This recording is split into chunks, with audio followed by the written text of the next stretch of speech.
I'm coming. Okay, here we go.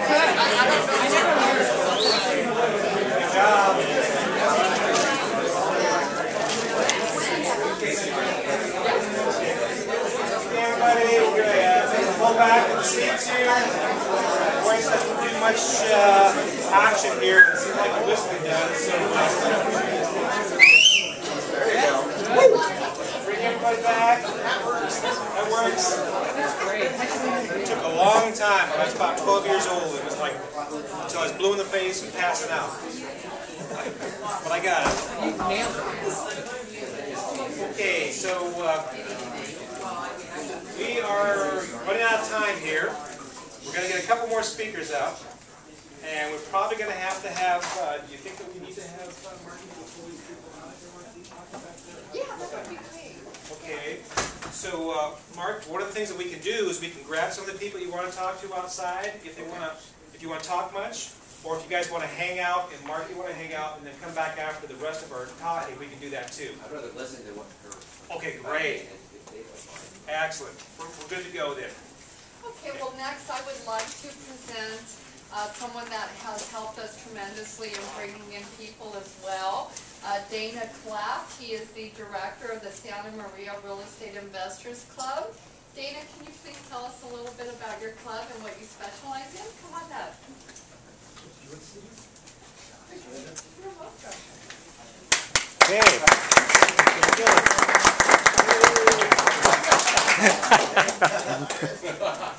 My name is Dana Clapp. My lovely wife Terry is back there. We are the founders, president and vice president of the Santa Maria Real Estate Investors Club. We meet at the Santa Maria Inn, 7 p.m. the second Tuesday of every month. And we have a variety of topics. We kind of have a bit more of a teaching format. We've been extensively trained by a number of real high-profile investors. So we bought and sold a number of properties. We've been involved in about 70 transactions. We did 50 houses in about 3.5 years when we first got started. And we've owned commercial properties, hotels, all kinds of stuff. So it's been a lot of fun. I just started teaching, and so I do a lot of training, etc. We also represent Private Money Bank International, which if anybody in here needs money for your deals, we have the money that you need. Also, if you have money that needs to be placed, we have that as well. So we can put it into action for you, and you can get really good returns. There's some flyers on the back table there. And if we don't have your email information, if you give it to Terry, she can put you on her email list, and we can start sending you out our newsletters. So that's about it. Thank you. Okay, great. Thank you very much. Okay, we've got a number of people here that appear that they are in the Santa Barbara REIA already. If you're not, it is free, so you can go to the website, you can sign up. There's no charge. We are affiliated with the National REIA, and Linda keeps saying, Dan, plug your 20K properties, so I'm going to plug my 20K properties here real quick. Up here, what you're going to see is basically $20,000 is the full price. It's cash. I'm not looking for any loans. I'm not looking for people to use credit cards. I really want people to not have to deal with worrying about what's going to happen if the tenants move out and you've got this mortgage you have to pay for. So basically, I find a place, maybe $15,000, and we get another $5,000 to rehab it, get rent ready. We get a tenant in there. The last one we did, we got rent ready and tenant in there in 30 days. The investor was one of our members here. He's thrilled. He wants to go do another one. And basically, if you take a look at half the rent, you get half the rent, I get half the rent. And in the first year, you get about $3,600 if it's a $600 rent coming in. So you take the $20,000 that you're paying down, and each year you can see the return on your investment keeps going up, up, up until about the 6th or 7th year. When it's all paid off, you can basically have 100% return on your money. And I end up basically giving you back all your money on expenses. So whatever you spent during the time period that we've had it, you get that paid back. You get half of the profit once we sell the property, if you want to sell it. It's really kind of geared towards constant cash flow because we've got so many things in real estate going like this and driving you crazy. This is an opportunity just to have constant cash flow. But if we do happen to get a tenant in there that is willing to go through something like NACA or some other loan program where they don't have to get any money out of their pocket, We get them qualified in there, we sell it, you get your money back, and go back and do another one or two, whatever you want to do. It's all online. If you've got any questions, just get back to me, either email, call, whatever, and I can give you more information. I've got about a 3-page document on Google. All the information that we do is online on Google. So your spreadsheets, what's happening every month, every minute, all the pictures, any electrical outlets that were replaced or anything is all up there for you and I, the contractor, only, not the rest of the world, to see what's going on. Okay? So that's basically, yeah.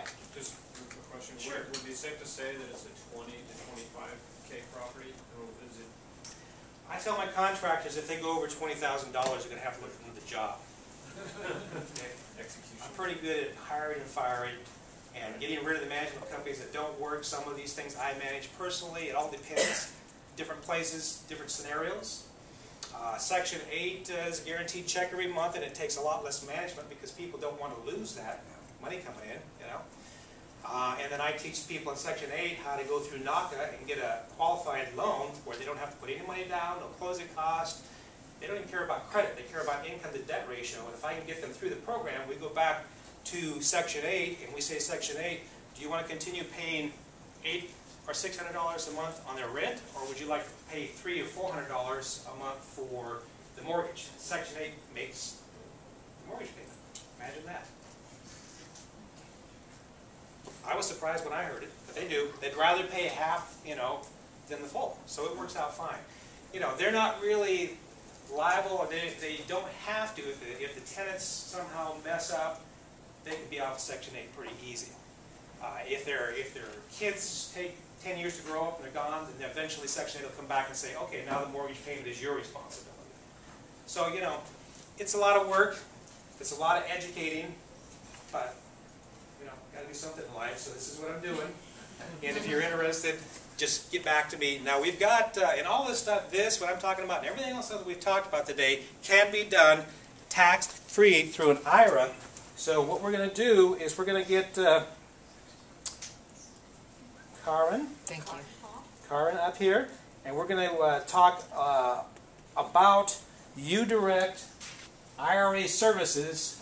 Karen has helped hundreds of people direct their retirement savings. A native of California, she has spent 16-year background in real estate, property management, mortgage lending. She has worked at such companies as Bank of America, Centrex Homes, Pulte Homes, IndyMac. She's held a real estate license in Washington, Texas, California, and life and health license in California. Her company, UDirect IRA Services, offers self-directed education services to investors, providing excellent customer service. Karan is a public speaker and master network. Boy, that's good. A mother of 2. That's not easy to do, and do all that too. You know. She lives in Orange County. Please give Karan. Thank you.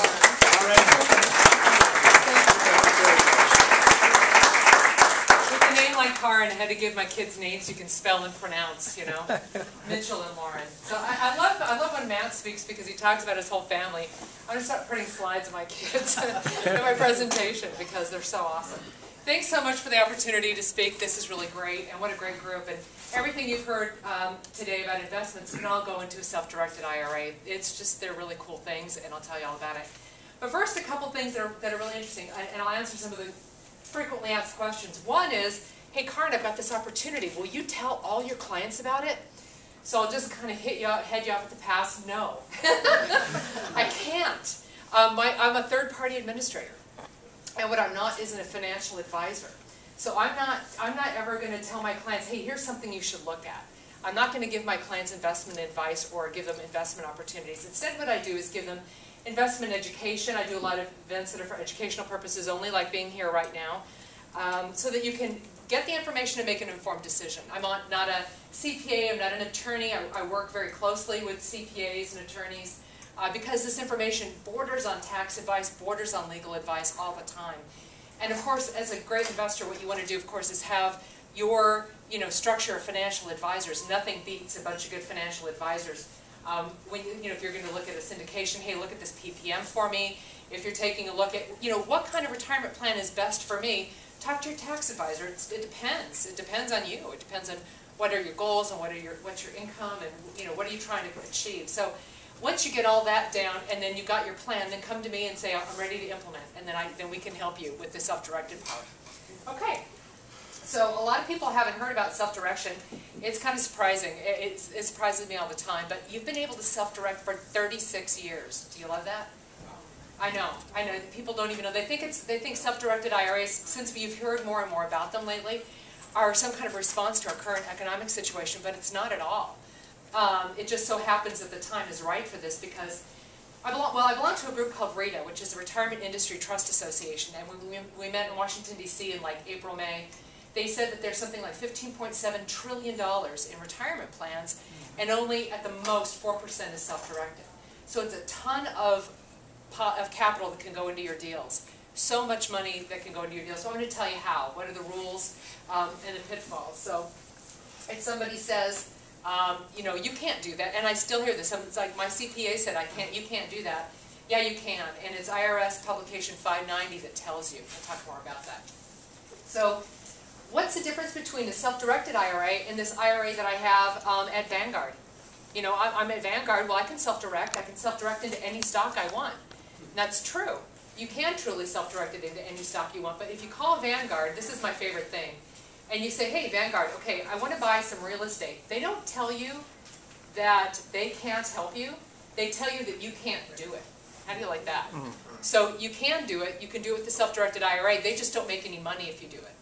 All right, because Matt very succinctly pointed out how, we heard Tyrone talk about the stock market. That's using the stock market to your advantage. I liked hearing that. And Matt's talking about when you've got your IRA in a mutual fund, how much of your profits being stripped away by the managers that are earning money anyway.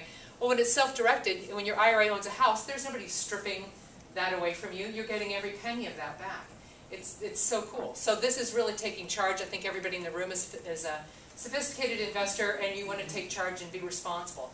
And so a self-directed IRA would probably be right for you guys, everybody in this room today. But the only difference between a self-directed IRA and a typical IRA is the asset that the plan can buy. That's it. The money goes in the same way. The money comes out the same way.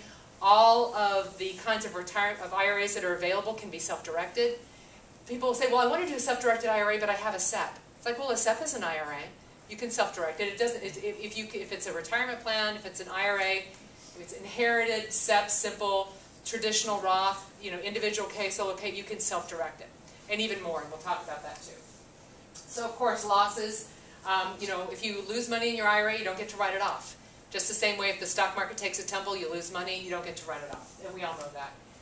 Limits, the IRS doesn't tell you what you can put in your self-directed IRA, they just tell you what you can't put in there. Isn't that cool? It's just two things. It's life insurance contracts and collectibles. Life insurance and collectibles, that's it. So no fine wine collection. I know everybody up in Santa Barbara loves their wine, right? And we all do, but but you can't put it that, like an art collection's not going to go in your self-directed IRA. That's it, right? There's one more thing to really add to that, though. That would be S corporations. Because S corporations, the way they're written, don't allow non-human beings to invest. You have to be actually a human, not an entity. So you could throw S corps there too. Okay, this is a question that I got today. Someone said, hey, I'm still employed with my company, and I have got all these retirement funds. I really want to self-direct my IRA into some of the deals that I'm hearing about. Well, that's great, but you have to wait until you leave the company to use that money probably. The only exception is if you can go there and ask for what's called an in-service transfer. In service. You're in service, you're still working there, and you want to transfer your money out. That's the only way to use the money if you're still working there, okay? It's for you and your clients. So here it is, Pub 590. It's very readable. I was really surprised when I started reading these IRS publications, how readable they are and how plainly they're written. Very easily understandable. So here, we're going to start talking about the rules for a couple slides. One is that there are some things you can't do, and it doesn't necessarily make sense, and it's not intuitive, so I'll tell you what they are. One of the things is you're never going to be borrowing money from this IRA. Okay, I know if you have a 401k, maybe with your employer, you had a hardship distribution, you could borrow money from it. An IRA is different. There are different kinds of plans. It's an employer plan, it's called an ERISA plan, it has special protection. An IRA doesn't have this kind of asset protection, it has different rules. All right. You're not going to